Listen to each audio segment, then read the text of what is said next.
Merci beaucoup Patrick pour ton invitation et merci à toutes celles et ceux qui ont accepté de se prêter au jeu. Quelques mots simplement sur les règles du jeu pour commencer.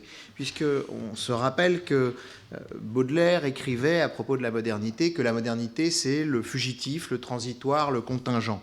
Alors c'est une vision qui est à la fois tranchante et puis une vision qui est très arbitraire et qui se modifie dès lors qu'on envisage de poser la question, par exemple, sous l'angle de la philosophie de la connaissance et de la philosophie morale, de Kant à Blumenberg, ou sous l'angle d'une critique de notre devenir historique, qui est désignée, par exemple, par le terme d'antimoderne.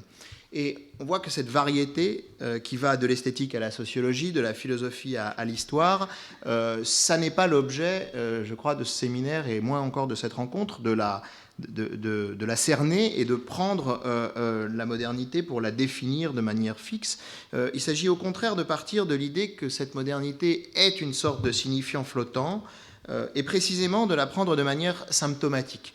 Que voulons-nous et que disons-nous quand nous parlons de la modernité, et en particulier quand nous en parlons à l'intérieur d'un programme de recherche issu de l'histoire et des sciences sociales, ce qui est le cas de ce programme intitulé Jeunesse de l'État moderne, un objet concret et familier pour tous ceux qui ont fait durant les 30 ou 40 dernières années des études d'histoire ou qui l'ont enseigné, et qui s'est incarné en la personne de Jean-Philippe Genet, qui constitue en quelque sorte notre terrain de jeu pour aujourd'hui. Alors pourquoi cette interrogation sur la question de la jeunesse de l'État moderne et de sa généalogie médiévale?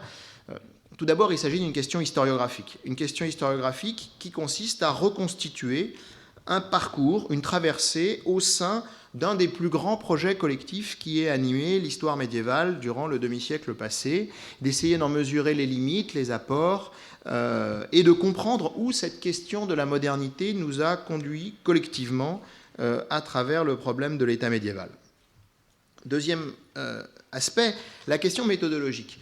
La question méthodologique, puisque ce programme de recherche qui a été mené essentiellement par des historiens et des historiennes du Moyen-Âge a été inscrit d'emblée dans un dialogue avec des modélisations venues d'autres sciences sociales. Et je pense qu'on aura l'occasion ici de s'en rendre compte et de s'interroger sur cette question, puisque à travers la question de la jeunesse de l'État moderne, pour les historiens du Moyen-Âge, c'était l'occasion de s'interroger de façon très différente sur Marx, sur Bourdieu, sur Maurice Godelier, sur Michel Foucault, et donc de réfléchir à la manière dont l'historien travaille et dont la modernité fait travailler l'historien à partir d'un questionnaire beaucoup plus large partagé par les sciences sociales.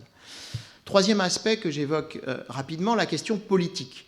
La question politique parce qu'il n'est pas anodin que dans la France et dans l'Europe de la fin des années 70, début des années 80, émerge une interrogation sur l'État. Et il est encore moins anodin que cette interrogation se poursuive par une réflexion plus générale sur la société politique, les formes de la contrainte et les formes du consentement. Et on voit ici que tout un horizon, il me semble, de réflexion sur ce projet, c'est ce qu'il dit de notre hyper-modernité ou post-modernité et de notre propre positionnement politique aujourd'hui par rapport à ces traditions, mais aussi par rapport à nos pratiques sociales collectives.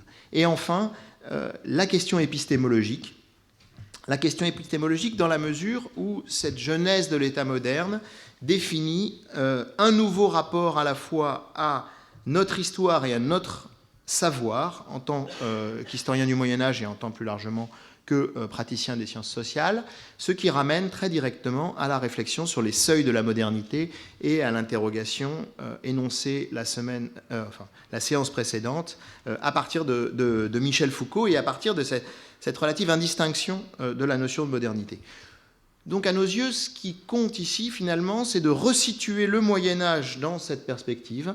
Un Moyen-Âge, si vous voulez, qui traditionnellement constitue à la fois une figure de l'autre et une figure de la matrice.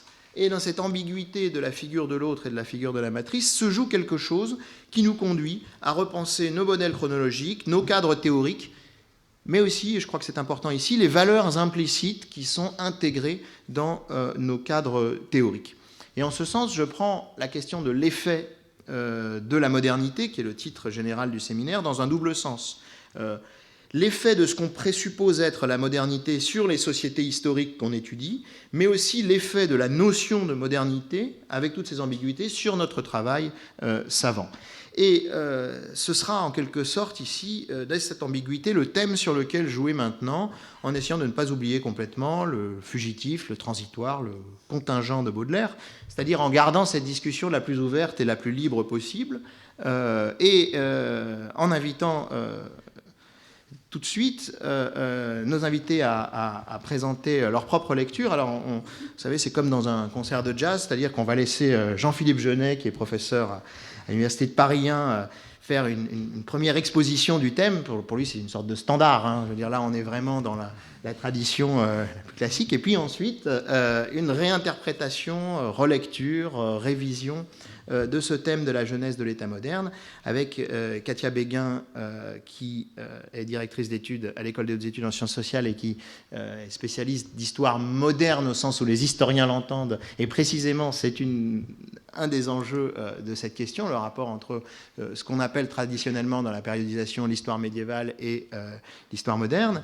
Bruno Carsanti, qui est lui aussi directeur d'études à l'École des études en sciences sociales et qui est spécialiste de philosophie des sciences sociales, et auquel Patrick a déjà fait allusion. Et puis enfin, Michel Napels, lui aussi de l'EHESS et du CNRS, qui portera sur cette affaire un regard d'anthropologue. Et puis j'essaierai de revenir brièvement à la fin sur cette question, avant d'ouvrir une discussion qu'on souhaite la plus collective possible.